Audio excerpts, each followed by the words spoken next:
जोरावर जोर से बोला, फतेह सिंह शेर सा बोला, रखो ईंट भरो गारे, चुनो दीवार हत्यारे, हमारी सांस बोलेगी, हर एक आस बोलेगी, पिता दशमेश की जय हो, सनातन धर्म की जय हो।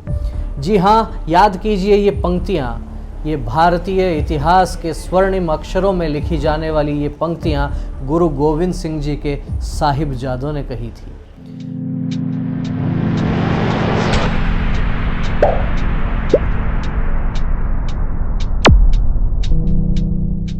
नमस्कार, मैं हूं विवेकानंद शर्मा और आप देख रहे हैं द विवेक व्यूज।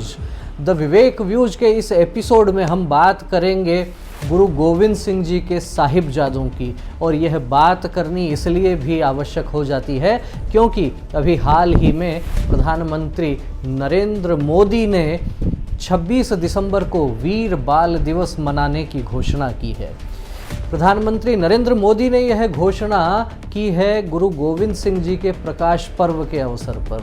गुरु गोविंद सिंह जी के जीवन चरित्र से तो हम भली भांति परिचित हैं ही। जी हाँ, भारतीय इतिहास में सनातन की रक्षा के लिए जिन लोगों ने अपना बलिदान दिया, केवल अपना बलिदान ही नहीं, अभी तो गुरु गोविंद सिंह जी की बात करते हैं तो वास्तव में बहुत बड़ा कार्य, अनेक घटनाएं उनके जीवन वृत्तांत से देखने को मिलती हैं। बात गुरु तेग बहादुर, जो गुरु गोविंद सिंह जी के पिताजी थे, नवम गुरु थे। गुरु गोविंद सिंह जी जब अपने पिताश्री के दरबार में बैठे थे और कश्मीर से कुछ लोग वहां आकर कहते हैं कि मुगलिया सल्तनत उन्हें परेशान कर रही है, लगातार जबरन धर्मांतरण का दबाव डाला जा रहा है, तो जब गुरु तेग बहादुर चिंतित रहते हैं और कहते हैं बड़े बलिदान की आवश्यकता है, तब वो गुरु गोविंद सिंह ही थे। 9 वर्ष की आयु उनकी उस समय बताई जाती है। उस समय गुरु गोविंद सिंह कहते हैं कि आपसे बड़ा आखिर और कौन बलिदान दे सकता है। दिल्ली में चांदनी चौक के निकट शीशगंज गुरुद्वारा आप जब भी देखते हैं तो आपको इस प्रकार की बातें आपको ध्यान में आती होंगी, ध्यान में आते होंगे गुरु गोविंद सिंह जी भी, और ध्यान में आते होंगे गुरु तेग बहादुर जी भी। जी हाँ, ये एक ऐसी परंपरा रही है जिन्होंने, हम कह सकते हैं, अनेक लोगों ने, अनेक कवियों ने भी बहुत सी अपनी कविताओं के माध्यम से इस विचार को आगे बढ़ाने का प्रयत्न किया है। लेकिन लगभग 300 वर्ष पहले की ही बात है। 300 वर्ष में आखिर कितना कुछ बदल गया है। आज सार्वजनिक रूप से यदि कोई व्यक्ति इस प्रकार की बात करता है कि उस दौर में धर्मांतरण का कितना ज़बरदस्त दबाव था और किस प्रकार से बलिदान हुए, किस प्रकार से मुगलिया सल्तनत के खिलाफ जो आवाज़ें उठी और उनका क्या परिणाम रहा, यदि इनके बारे में भी आप मुखरित होकर बोलते हैं तो एक वर्ग ऐसा है जो आप पर सांप्रदायिक होने का ठप्पा लगाने का प्रयास करता है। लेकिन इस दौर में जब से 2014 से केंद्र में सरकार बदली है, नरेंद्र मोदी प्रधानमंत्री बने हैं, भारत को एक प्रकार से हम कह सकते हैं कि मूल स्वरूप में लौटाने की, जो भारत वास्तव में जिस कारण से भारत कहा जाता था, उन बातों को पूरे विश्व के समक्ष लाने के लिए ऐसा लगता है जैसे प्रतिबद्ध नजर आते हों। लंबे समय से सोशल मीडिया पर एक बात चल रही थी, 14 नवंबर को देश में बाल दिवस मनाया जाता है। पंडित जवाहरलाल नेहरू का उससे जो संबंध है, उनका जन्म दिवस, पंडित नेहरू का जन्म दिवस बाल दिवस के रूप में मनाया जाता है। तो अनेक उनके विरोधी लोग कहिए, अनेक और अन्य लोग भी ये मांग उठाते रहे हैं कि आखिर नेहरू जी का बाल दिवस के साथ में क्या संबंध है, आखिर बालकों को उनसे किस प्रकार की प्रेरणा मिल सकती है। तो काउंटर में ये बात कही जाती थी कि क्यों नहीं 26 दिसंबर को बाल दिवस मनाया जाए, क्योंकि गुरु गोविंद सिंह जी के 2 साहिबजादों को जिस प्रकार से धर्म रक्षा के लिए दीवार में जिंदा चुनवा दिया गया था, उस दौर को याद कीजिए, रोए खड़े हो जाएंगे। याद कीजिए 22 दिसंबर 1704 चमकौर का युद्ध। गुरु गोविंद सिंह जी के 2 बड़े बेटे अजीत सिंह और जुझार सिंह उस युद्ध में शहीद हो जाते हैं। कहा जाता है अजीत सिंह जब युद्ध के लिए तैयार हो रहे थे तो छोटे जुझार सिंह रोने लगे। क्यों रोने लगे? युद्ध के डर से नहीं। वे कहने लगे, बड़ा भाई जब धर्म की रक्षा के लिए युद्ध के मैदान में जा रहा है तो मैं आखिर घर पे कैसे रह सकता हूँ। उनको भी तैयार किया गया। दोनों युद्ध में जाते हैं और वहाँ अपना बलिदान देते हैं। 4-5 दिन बाद ही गुरु गोविंद सिंह जी के 2 छोटे साहिबजादे जोरावर सिंह और फतेह सिंह, उनको सरहिंद का नवाब वजीर खान धर्म परिवर्तित करने के लिए दबाव डालता है, मना करते हैं।